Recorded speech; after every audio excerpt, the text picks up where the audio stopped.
RBI நாட்டுல 3 வங்கிகள் மிகவும் பாதுகாப்புன்னு சொல்லி இந்த 2025 அறிவிச்சிருக்கீங்க. அது என்னென்ன வங்கிகள்னு பார்க்கலாமாங்க?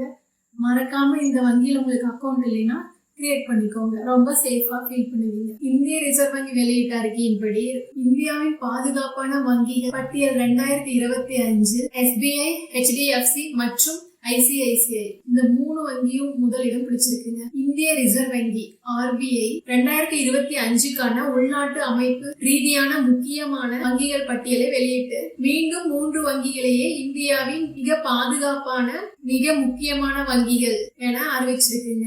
அது State Bank of India, HDFC மற்றும் ICICI இந்த 3 வங்கிகள் இடம் பிடிச்சிருக்குங்க. போன வருஷம் 2024லயும் இந்த பட்டியல்ல இந்த 3 வங்கிகள் தான் இடம் பிடிச்சிருக்கு என்பது குறிப்பிடத்தக்கது. ஏன் இந்த 3 வங்கிகள் முக்கியமானதுன்னு பார்க்கலாம். இந்த 3 வங்கிகளின் அளவும் நாட்டின் நிதி அமைப்பில் அவற்றின் பங்குகளும் மிக பெரியது. இதுல ஏதாவது ஒரு வங்கி திவாலாகினால் அல்லது கடுமையான நெருக்கல்ல சிக்கினா கூட முழு நிதி அமைப்பும் பாதிப்படையும் அபாயம் உண்டு.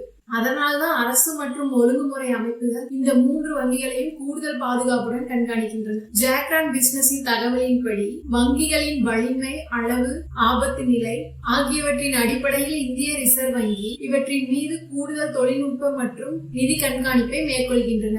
வங்கிகளின் ஆபத்து மற்றும் அளவை பொறுத்து இந்திய ரிசர்வ் வங்கி அவற்றை இந்த பட்டியலில் பிரிக்கிறது. SBI Packet 4 கூடுதல் 0.80%, SCT1 மூலதனம். HDFC வங்கி Packet 2 கூடுதல் 0.40%, SCT1 மூலதனம். ICICI வங்கி Packet 1 கூடுதல் 0.20%, SCT1 மூலதனம். இந்த கூடுதல் பாதுகாப்பு மூலதன விதிமுறைகள் ஏப்ரல் 1, 2027 முதல் நடைமுறைக்கு வரும். அதாவது ஏப்ரல் 1, 2027 இருந்து இந்த வங்கிகளுக்கான கூடுதல் பாதுகாப்பு நடைமுறைக்கு வரும்னு சொல்றாங்க. இந்த வங்கிகள் சாதாரண வங்கிகளை விட கடுமையான நிதி மேற்பார்வை, அதிக மூலதன காப்பீடு மற்றும் நெருக்கடி மேலாண்மை நடைமுறைகளை பின்பற்ற வேண்டும். ஒருவேளை இந்த வங்கிகளுக்கு தீவிர நெருக்கடி ஏற்பட்டால் அரசாங்கம் தலையிட்டு வங்கிகளை மீட்கும் வாய்ப்பும் உள்ளது.